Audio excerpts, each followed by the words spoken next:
name is Sarah Mitchell, and after 10 years as a senior financial analyst at Global Innovations Corp., I learned that sometimes the biggest threats to a company don't come from outside competitors. They come from the people signing the checks. I still remember my first day at GIC, fresh from getting my CPA, eager to prove myself in one of the fastest-growing tech companies in the country. Back then, Marcus Reynolds had just been appointed as CFO, bringing with him an impressive track record of financial growth from various Fortune 500 companies. The key to success in corporate finance, Marcus told me during my first performance review, is knowing which questions not to ask. I should have recognized that red flag, but I was too focused on learning from his supposed expertise. For 8 years, everything seemed perfect. Our quarterly reports showed consistent growth, our stock price kept climbing, and Marcus was hailed as a financial genius. I worked my way up from junior analyst to senior financial manager, earning a reputation for attention to detail that would eventually save my career and expose a massive fraud. The first hint that something was wrong came during our Q3 review last year. I was reconciling our international subsidiary accounts when I noticed subtle discrepancies in the transfer pricing documentation. Small amounts, skillfully hidden in thousands of legitimate transactions, but they didn't quite add up. "You're being too thorough, Sarah," Marcus said when I brought it to his attention. "These international accounts are complex. Some irregularities are normal." But I couldn't shake the feeling that something was off. I began keeping detailed records of every suspicious transaction, storing copies of documentation on a secure private server. Not because I suspected fraud yet, just because it was my job to be thorough. Then came the Asian expansion project. GIC was planning to acquire 3 tech companies in Singapore, and I was assigned to conduct the financial due diligence. That's when I found it. A pattern of systematic fraud, hidden in plain sight. Marcus had created a brilliant scheme. He was using our international acquisitions to hide massive financial manipulations. Money would flow through multiple subsidiaries, getting lost in a maze of transactions before disappearing into offshore accounts. The amounts were staggering. Over $100 million siphoned off over 5 years. I spent 2 weeks documenting everything, cross-referencing transactions, building an airtight case. I knew I had to report it to the board, but I needed to be certain. One mistake could ruin careers, including mine. The night before I planned to present my findings, I received an urgent email from Marcus requesting an early morning meeting. Walking into his office at 7 a.m., I knew something was wrong. 2 security guards stood by his desk, and Janet from HR sat in the corner, her expression carefully neutral. "We've discovered some disturbing information, Sarah," Marcus began, his voice cold. "It seems you've been manipulating our financial records quite extensively." My blood froze as he slid a folder across his desk. Inside were transaction records, modified to make it appear that I had been the one orchestrating the fraud. My signatures had been forged on key documents, timestamps altered, approval chains rearranged. "The evidence is quite clear," Marcus continued. "You've been using your position to hide fraudulent transactions. The board has been notified." I looked at the forged documents, mind racing. He had planned this perfectly, using my own attention to detail against me. Every transaction I had investigated had been doctored to implicate me instead. "Clean out your desk," he ordered, smirking slightly. "Security will escort you out. And Sarah, I'd avoid talking to anyone about this. Fraud charges can lead to serious prison time." I stood there, years of work and reputation crumbling around me. But as I looked at Marcus's smug face, something inside me calmed. He thought he had won. He thought he had destroyed all evidence of his crimes. He hadn't. What Marcus didn't know was that I had learned more than just accounting during my years at GIC. I had learned how digital forensics worked, how to create undeniable audit trails, and most importantly, how to protect truth in a way that no one could erase. As security escorted me out, I heard Marcus already on the phone. Yes, we caught it in time. The acquisition review can proceed as planned. I smiled slightly, thinking about the external auditors who would arrive next week to review the acquisition. They would find something interesting in their review, something that would make them dig deeper than Marcus ever expected. Because sometimes the best defense isn't fighting back immediately. Sometimes it's letting your enemies think they've won while the evidence they didn't know about slowly comes to light. Marcus thought he had buried the truth under forged documents and false accusations. What he didn't know was that the real evidence was already safely documented, time-stamped, and waiting to be discovered by people he couldn't control. The forensic audit team would arrive in exactly 7 days, and they were about to find the biggest financial fraud case of the decade. Part 2. The preparation. The first thing I did after being escorted out wasn't call a lawyer. Instead, I drove to a small cyber cafe 2 towns over and accessed my secure private server. Marcus had surely seized my work computer, but he didn't know about my personal backup system. "They're doing a complete audit of your department," messaged Tom from it, a friend who had helped me set up my secure documentation system months ago. "Reynolds is having everything scrubbed." Of course he was. But what Marcus didn't understand about modern forensic accounting was that every attempt to hide evidence creates new evidence.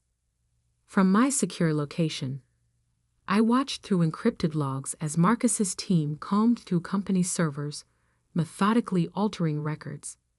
Each change they made was automatically documented by the hidden protocols I'd put in place. My apartment became my war room.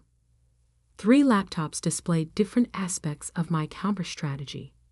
Screen 1.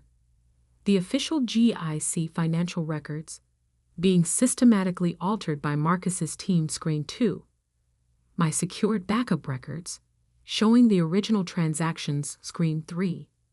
A real-time log of every change they were making, each one strengthening my case. The external auditors are from Anderson and Price. Messaged Lisa from the finance department. She'd been my mentor when I started and knew something was wrong. Top forensic team. Reynolds is trying to rush them through before the acquisition. Perfect. Anderson and Price had a reputation for being thorough. They wouldn't be rushed. 2 weeks after my firing, Marcus made his first major mistake. In his hurry to cover the money trail, he authorized a series of correcting entries that contradicted previous quarterly statements. Getting questions from the SEC about revised filings, Lisa reported, "The changes aren't matching up with the original submissions." I smiled, watching the discrepancies multiply. In financial fraud, it's not the original crime that usually exposes you, it's the cover-up. Then came an unexpected ally. James from the Singapore office reached out to a secure channel. "Those acquisition targets you were investigating," he wrote, "2 of them are shell companies. Just empty offices and paperwork. I've got photos and documentation." I thanked him but warned him to stay quiet. The forensic audit would need to discover this independently to be credible. 3 weeks in, signs of Marcus's growing desperation started showing. The auditors were asking too many questions, digging too deep into the international transactions. "Sarah," his email read, "perhaps we acted hastily. Would you consider consulting on some historical reconciliations? For appropriate compensation, of course." I didn't respond.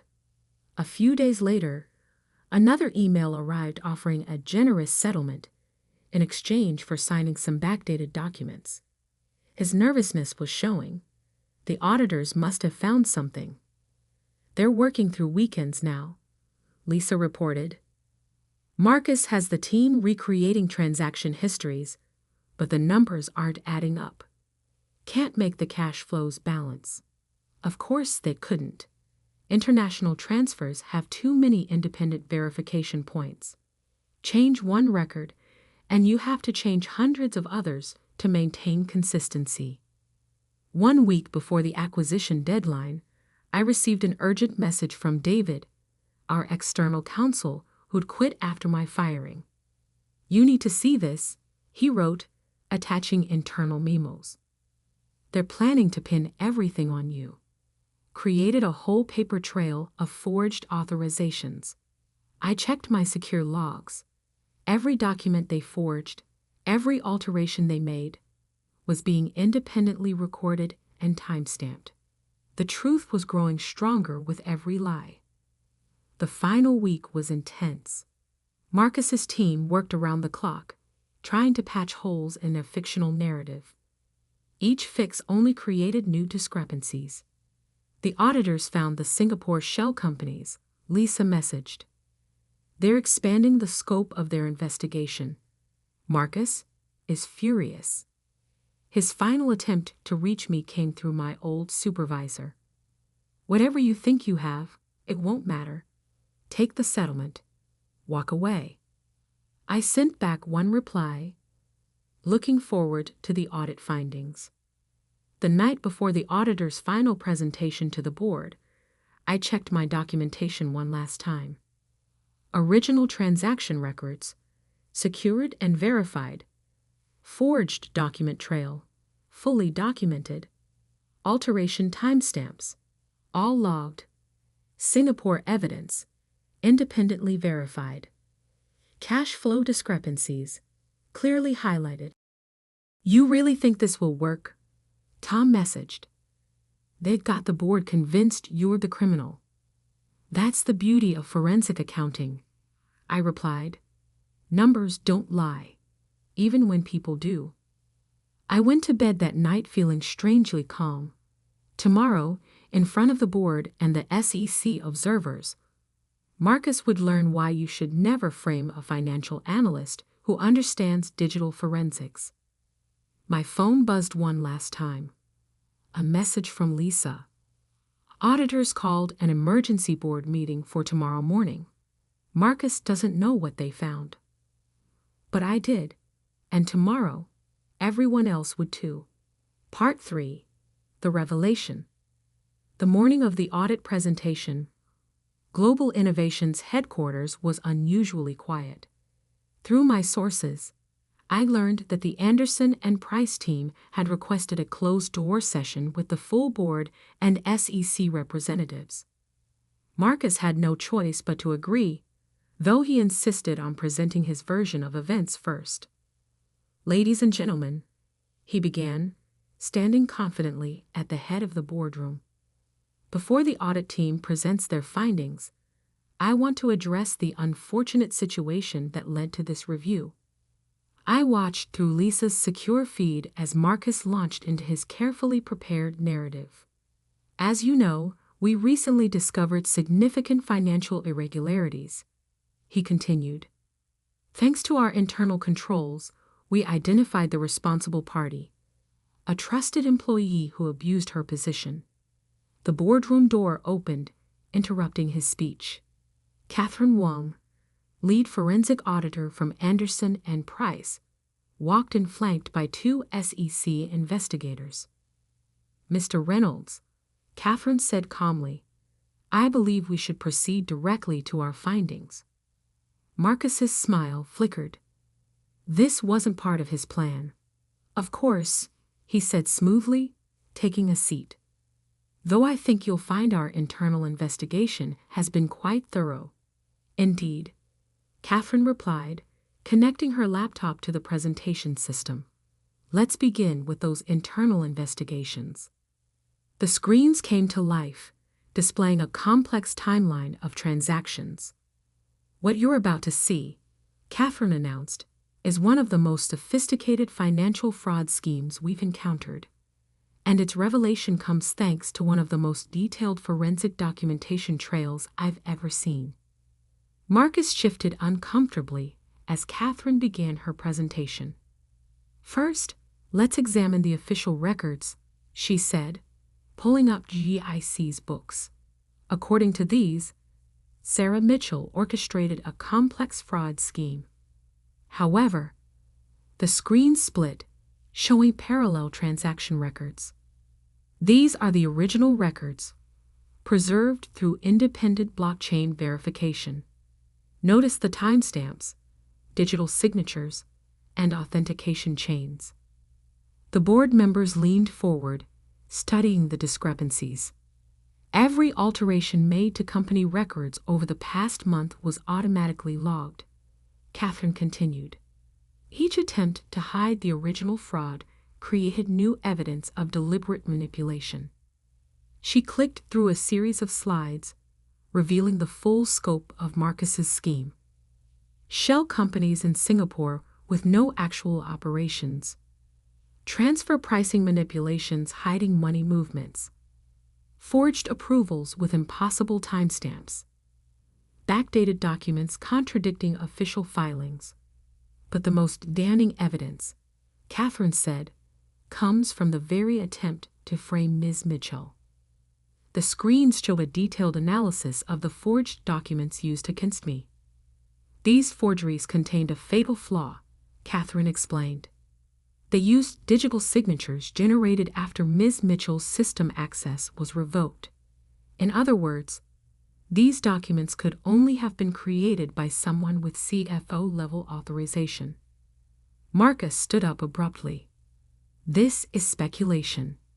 Actually, one of the SEC investigators cut in. It's evidence, and there's more. The next hour was a methodical destruction of Marcus's entire fraud scheme. Every transaction, every forgery, every attempt at cover-up was exposed in precise detail. In total, Catherine concluded, we've documented $127.3 million in fraudulent transactions over 6 years. The attempt to frame Ms. Mitchell appears to have been triggered by her discovery of the Singapore shell companies. The board chairman looked physically ill. And the acquisition targets? Fake, Catherine confirmed. Empty offices and paid actors. The acquisition was meant to hide the money trail permanently. Marcus tried one last time. These are just technical glitches. These are federal crimes. The SEC investigator interrupted. Mr. Reynolds, I suggest you contact your attorney immediately. What happened next was a blur of activity. Security arrived to escort Marcus out. The SEC investigators began sealing off financial records. The acquisition was immediately halted. By evening, I received a call from the board chairman himself. Ms. Mitchell, he said, sounding exhausted, we owe you an enormous apology and a debt of gratitude. Would you be willing to meet tomorrow to discuss returning to GIC? We need someone with your skills to help clean up this mess. I had a better offer in mind. 1 year later, I'm no longer just a financial analyst. I'm the youngest CFO in GIC's history, leading a completely restructured finance department. The systems I designed to catch Marcus's fraud have become standard practice across the industry. Marcus? He's facing 20 years in federal prison. Turns out we weren't his first target, just the first one who kept better records than he did. Sometimes late at night, reviewing audit reports in my new office, Marcus's old office, I think about that final board meeting, about his face when he realized what had happened. He thought he was framing an ordinary analyst, but what he really did was trigger the most sophisticated forensic trap ever created. The irony, if he'd been honest, I would have helped him improve our financial systems legitimately. But he chose fraud forgetting the first rule of modern finance. In a digital world, the truth leaves traces that cannot be erased. These days, when I speak at accounting conferences, someone always asks about the case. They want to know if I planned it all from the beginning. I just smile and tell them what I've learned. In finance, the best defense isn't just following rules. It's creating systems where truth can always be verified. Because sometimes, the quiet analyst in the corner office isn't just checking numbers. Sometimes, they're building a shield to protect the entire company from those who would destroy it from within. GIC recovered, stronger than before. Our stock price has doubled since the fraud was exposed, built on a foundation of genuine growth and absolute transparency. Every quarter, when I present our financial results, I remember what my father, also an accountant, always told me.